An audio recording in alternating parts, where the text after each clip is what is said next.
every person that I know, except one person that I just met, thinks about some swing feel or something during their swing. But they're very, I think the more you've worked on some technique, the more it becomes like a feel and less of a position. Never like a position that like makes you really freeze. For me, it makes me really freeze. Um, but I will have a feel. Like for me, I felt for the last 3 months, slow, butt of club to heel, turn, slow, butt of club to heel, turn, and it's like it's just like a very simple mantra that you're kind of thinking of while you try to also blur your mind with the target, and then yeah. And so I think that's normal. Following his conversation with Connor Black, we catch up with Connor as he's in Argentina playing the PGA Latina Tour. We talk about what it's like to shoot 8 under in a professional event, how he's trying to improve his game as he moves forward, and everything he's learned as he's got back to playing professional golf. So let's start off. Well, I want to know what does it feel like to shoot 8 under, 8 under in a professional event? It felt like I was very decisive on what my like focuses were going to be that day, and then I did it the whole day, and then you kind of like wake up at the end and you shot 8 under.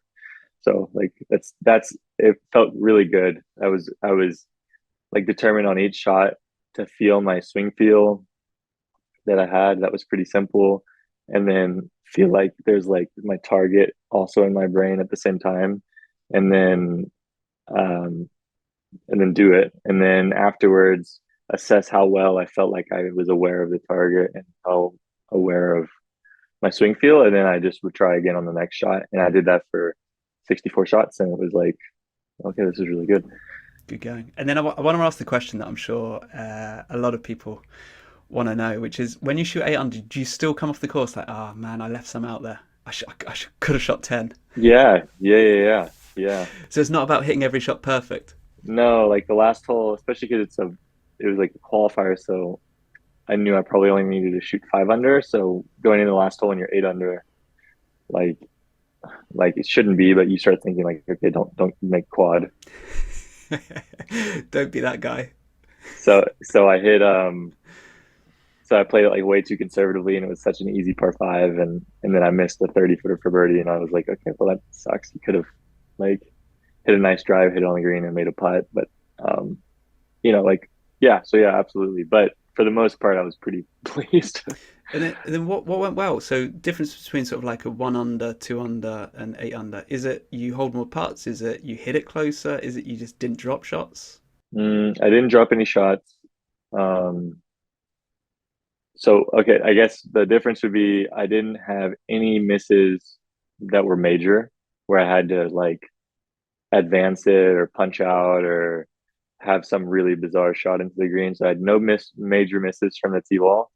That's probably the first difference. And then the second difference is I made more putts from 20 feet, but that's it. Like there's no difference with my iron play, no difference with my short game, no difference with my wedges.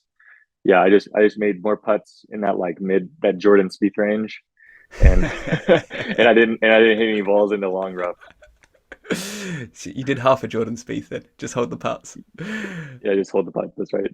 And then did you get nervous when you're sort of like, I know it's a qualifying, you just need to shoot a score, but when you get like, were you how many under were you through nine, and did you have to like keep yourself on track? Was it sort of doubts coming in, keep yourself on track, doubts coming in, keep yourself on track, or was it sort of all the way through just good thoughts?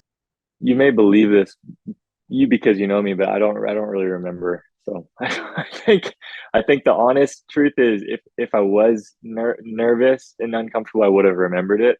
I think that because I was very clear on what I wanted to focus on that day, I really felt like I kind of like fell asleep for a bit, and then woke up at the end like playing really well. So like I was very focused on trying to be present with these two things on each shot, and then afterwards assess how well I did it and then do it again. And so like to me that's what one shot at a time actually is, and I never really knew it. But maybe like I don't think I could describe it, but now I think I can. It's like you're very clear on what's important during a shot. It's not the result, but like what you're what your attention's on, and then afterwards you assess how well you did. It's actually kind of like mindfulness when you do like breathing mindfulness and stuff. Yeah, It's yeah, no, similar. I can Yeah. relate to that. Yeah. And then in between, do you switch off? Do you switch off in between, or is it more sort of like trying to Yeah, regulate? I played with this really nice guy named Brad. Hopefully Brad listens to this. I'll send this to Hey, Brad Brad. now. Hey Brad. Yeah. And he shot 5 under, so he was playing well. So like it was a nice it was just a nice group where, and we were at 2 balls, so we were just chatting, and he had just graduated college and turned pro, so it's like it was just a fun group. So yeah, between shots I would turn it off, but then as soon as you start to get your numbers and start decading and stuff, then you just go back to the shot. Awesome. Hey, and then I suppose that on the flip side, you've had some awesome rounds, and then you've had some near misses and some rounds which are just a few over par. Um, Obviously, in those games, you're trying to do the same thing. You're still trying to focus on your process. You're still trying to hit the shots and not get ahead of yourself. But what what changes? What changes in terms of internally, and then I suppose it's that battle that you have through 18 holes, trying to get yourself on track. Yeah, I think for the like for example the 5 over that I had on day two in Q school, um, I think it's that I was in a very good position. I was in like ninth or something going into that day, and you, you just for me I was just like starting to feel like the entire trip, because I was gone a month, was kind of dependent on the next 3 days, and the more my mind kept slipping towards the future and like what that story meant to me, um, the worse, I wouldn't say the worse that I executed shots, but the worse I was able to react to bad shots. So Okay. like I would hit a bad shot, and instead of on the good round, I would reflect and think, oh, okay, my mind slipped um, during that shot. The guy that's standing behind me is water bottle clicking back open and closed or whatever. And then to say, okay, that's okay. The next shot, I'm going to put my attention back on the target and my swing feel. Like during that one, I was just very unable to get my mind back. It just kept going towards the future. Like, this is I've screwed up my whole month. Oh my god, another mistake. Oh my god, blunder. Oh my god. But then next thing you know, you turn what could have been a 1 over, okay, round that keeps you in it to like 5 over, and But yeah, it's good learning experience. I haven't really been playing tournaments since September, so like I think some of that's a little bit of immaturity that I feel like has been a good lesson. And I don't think it's easy. You can sort of be aware of when the thoughts come in of the future, and then they affect your emotions. Then your emotions change, and that affects your behavior and your shot outcome. And then that affects your thoughts, and then it's this sort of downward Yeah, spiral. And yeah, you I have to remember, have this ability to step out yeah, for a second. yeah, Yeah, yeah, yeah. And we've hopefully got Jerry Fox coming on here soon, our psych, and we do a lot of work with the team and the players at Exeter with being aware where your attention is and doing exercises where it goes away and bring it back, going away, bring it back. And so it's the idea that you're always going to go off track, and it's noticing when you're off track and then bringing it back. And that's essentially what they do for 16 weeks. There's an education around it, but really the most important thing, as you've talked about, is focus on the process, focus on what you need to do to hit this next shot excellent, and that's what you can do. You've turned up, you can't get any better at golf, but it's so easy to say. It's very difficult to do. It's very simple, but very difficult to very do. difficult to do when you're emotionally connected to it. You were gonna say something. You said, I remember when. It's probably back when I used to play golf. Yeah, it's probably back when I used to compete. So it's interesting. I'm probably gonna join a golf club again and start trying to play a little bit next year. So I'm not gonna do anything like you, but yeah, I'd like to at least get back so I can shoot and compete at some local pro events. It's just so fun to it's just so fun. The process of 18 holes is just really Mm. fun for me. Yeah, I Um, think when your skill sets up to it, so when you feel like your skills are here and the demands are here, it's fun. Yeah, if I went and played at the moment, my skill set's down here, and I feel like the demands oh up yeah, here, yeah, and yeah, I'll be like, yeah, I feel out of my depth, and I wouldn't want to be there. So yeah. yeah, I need to sort of like push myself up, and as you did really well, just keep sort of putting yourself outside your comfort zone, and then that expands your bubble, doesn't it? Just a Yeah, little you bit. can put yourself too far outside your comfort zone Yeah, too. I'm not going to enter the British Open just yet. No, no. I think I'll leave that for you. But you saw me doing that last season a lot. I would go to these tournaments when I wasn't practicing and then shoot like an 87, and then I'd call you like, "Oh my God, try 87." You're like, "Okay, well then tomorrow shoot 86." I was like, Exactly. Yeah. Glad you remember. I was like, "All right, thanks, Will." Oh, so helpful, hey. So look, I think it's one of those things as well. You've got a wealth of experience playing elite golf growing up, and then you've had, we talked about a long break before you got back into playing professionally. So what are those things that you've learned now in your last few weeks about going back into professional golf and going into like sort of 3 4 day tournament golf? This is where you won't believe me, but it's I'm a lot more organized than I was. The reason you won't believe me though is because I fell asleep. For people don't know the 25 minutes late for this podcast, but carry on. I was sleeping. I was exhausted, absolutely exhausted. But yeah, no, I think the more organized you are, the easier and less stressful the 4 days are, which make the 4 days seem less long. That's the biggest thing for me. Like if you are unorganized, like in terms of you don't have a rental car, you're relying on taxis, you don't maybe know where your taxi service is coming from, or maybe you aren't on top of your Spanish because people speak Spanish here, and or maybe you don't have a phone charger for the outlet here and you're now spending 3 hours trying to figure out that type of situation. By the way, none of these were actually me, but I was actually watching my friends that were here like deal with all of that. And I would be like, okay, well, here's a taxi service, here's this, here's that. I showed up 6 days early or 5 days early because I wanted to get everything organized, which helped a lot. So for me, I think organization is like absolutely key. And then having a very clear plan on what you want to accomplish from your practice rounds help them not be overwhelmingly too complicated. Like I kept asking myself last week, like, what is the bare minimum information of the most important things that I can write down in this book, rather than just cluttering it with stuff. So like I would because now they have this rule where they don't even allow green books at all. They don't even have any slopes in it, so they're just a blank thing, and Mm, you have to go draw in your slopes. And of okay. course, you could draw in a million details, but Yeah. I kept thinking, what are the biggest things? Maybe there's a plateau here, and a runoff here. Like, and then this is really hard. This is okay. This is pretty easy. And then that's it. And then like that helps the practice rounds go smoother. That helps when you get on the course during the round. You look in your book and it's like coming home to a clean room, and you're like, oh, this is nice. It's organized. Feel ready, not cluttered. So those are the things I'd say. Like just prior planning is like super important when you're outside your comfort zone, because I'm definitely outside my comfort zone in Argentina. Um, so yeah, that's what I'd say, and it makes the days go by faster. I think also you're Yeah. super organized and you carried on tour for a few months, so you kind of know all of the nuts and bolts of the golf specific stuff. If someone was listening and they're maybe just starting to think about going and playing like national events as an amateur, what would be the advice you'd say to them if they turn up 2 days before the event?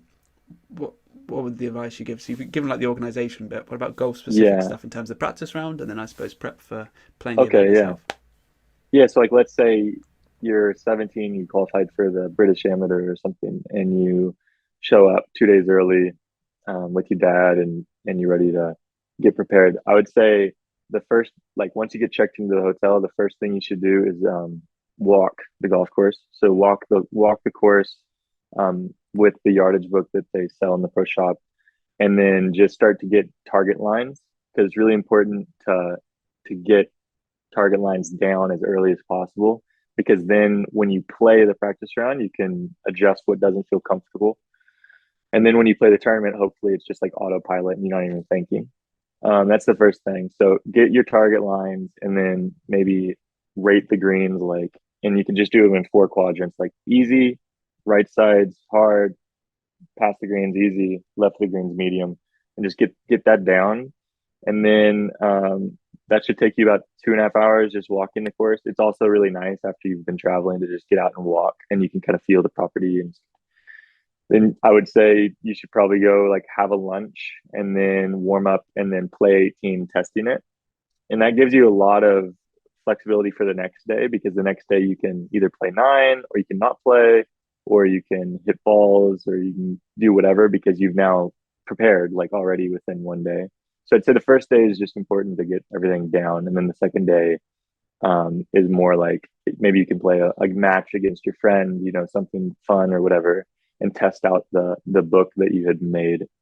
And then the last thing I'd say is if you're at a place that's a different altitude, during your round, if you're playing like the second day, try to pay attention to how far the ball is going, and then just write down like maybe a few clubs how far the ball is going with the wind, because then during the tournament you will already have that kind of experience Yeah, I would say down. for golf in England, obviously altitude not a big thing, but weather. It can suddenly sort of go from nine degrees to 25 degrees, and all of a sudden you've got an Yeah, and extra I'm five sure six that'll yards affect in clubs. that exactly. And then Mm, also when like wind speed, if you're playing in high wind speed and you're hitting punch five irons, it's nice to know how far they're going. mm, yeah, oh That nice. that's what I would say. And then maybe one other thing would be like um, try not to try try to prepare well enough so that when you get there, you don't turn it into a practice session like on the range and stuff. So do you Because mean get your game ready? So get like technical changes done a few weeks ahead. Make sure you know the shots you're going to hit. Practice them. yeah, yeah, exactly. Like do all the practical things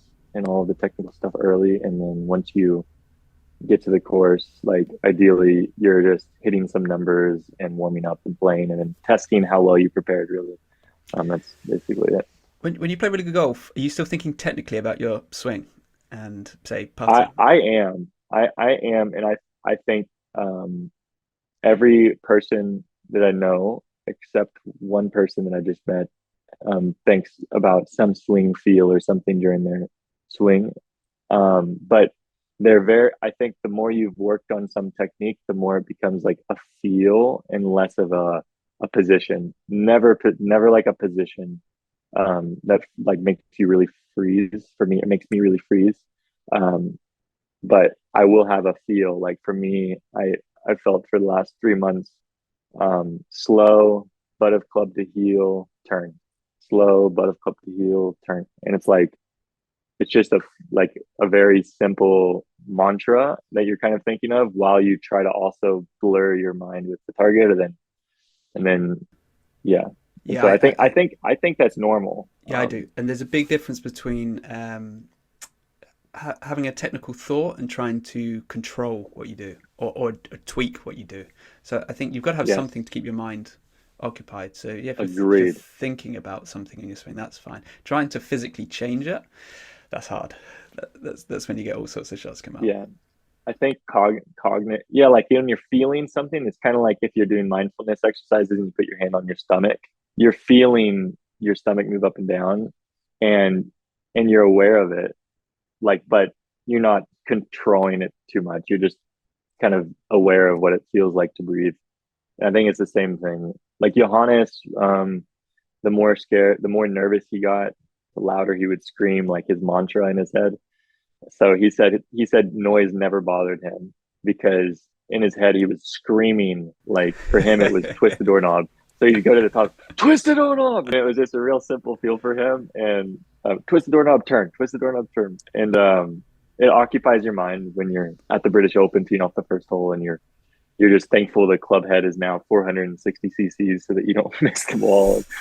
Yeah, Don't take out a spectator in the front row. yeah, yeah. So look, you've had some success. You've learned a lot.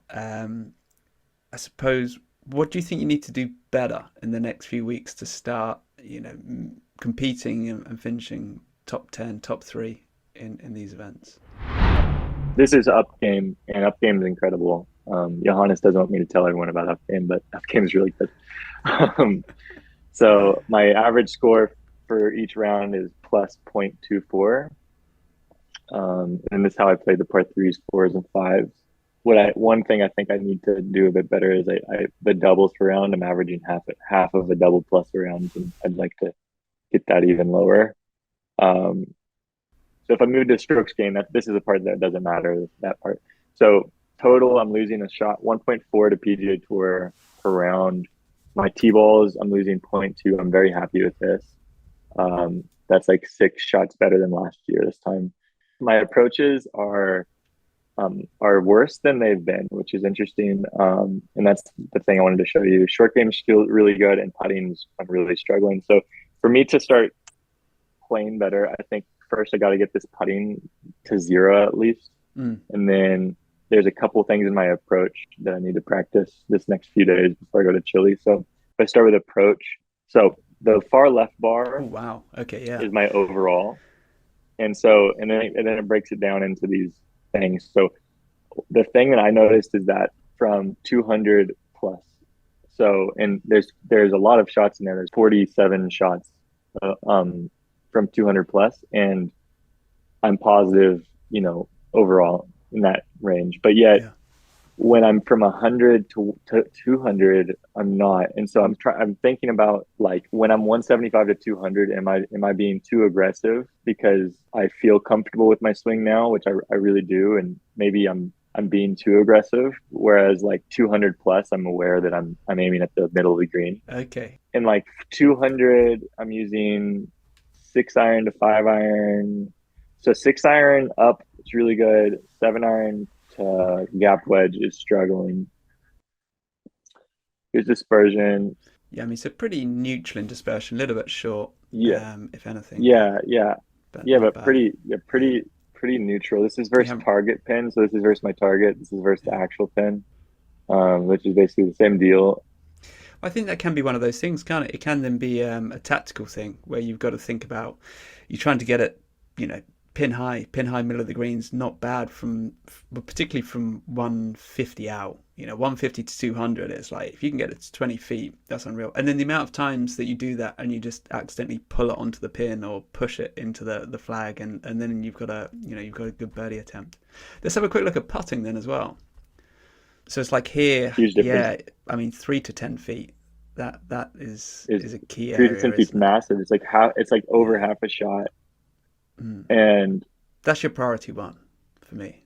I think yeah, looking I think looking I at need to. this Yeah, is just check yeah, your putting mechanics and work at like round the clock or something, 3 to 10 feet.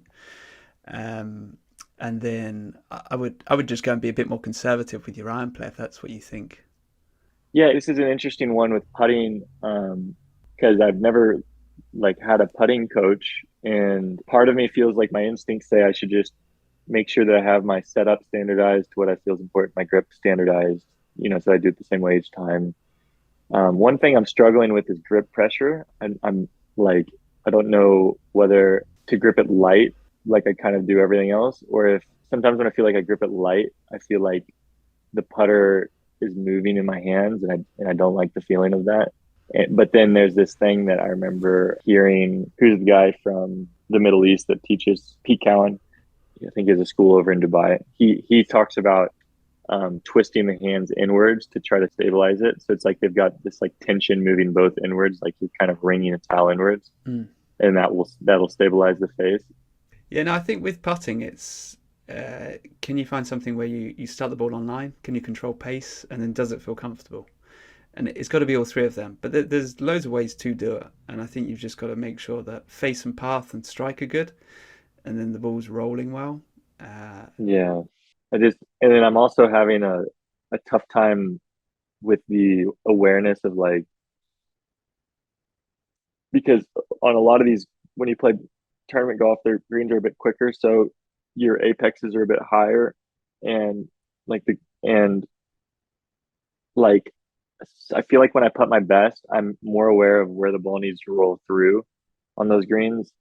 But I like the idea of just saying, okay, 1 cup right, and then focus on that spot 1 cup right. But then it's like I lose the speed aspect of it because I'm just focused on 1 cup right. Whereas when I think about the ball rolling over a certain point, it's kind of combining both the speed and the line. So I'm struggling a bit with that as well, like what to be aware of when I'm over the ball. So I don't know. and I think those things, they kind of come to fruition when you start playing tournament golf under pressure again. It's like you just play casual golf and you just whack it at the hole, and most of them go in. And then all of a sudden it comes under pressure, and you suddenly think, what is my best way of getting pace in line here? It takes a little bit of time, but you're only a few events in. Hey, look, buddy, we're gonna have to wrap on up, sadly. But do you want to tell everyone what you're up to next? What does the next sort of week to 3 weeks look like for you?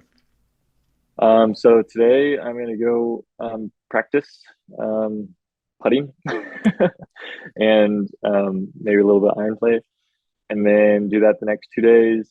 And then I go to Santiago, Chile for the next one, and I have I'll do that Saturday. Do 2 practice rounds. I have to play the Monday because I'm number 199 right now, and there's only 144 people, so I'm not going to get in for my status. Um, so hopefully don't three putt 17, 18 to miss by one in Chile, and Positive then thoughts. and then I will, and then I'll hopefully do well. I finish the trip with a bang, and then I come back to Houston to teach for 3 months, and then I go do it again. Amazing. Yeah, Hey, well, appreciate you coming on as always, and I've got a feeling we'll see you again on here sometime soon. Take care, buddy. sounds good. All right, see you well. Bye.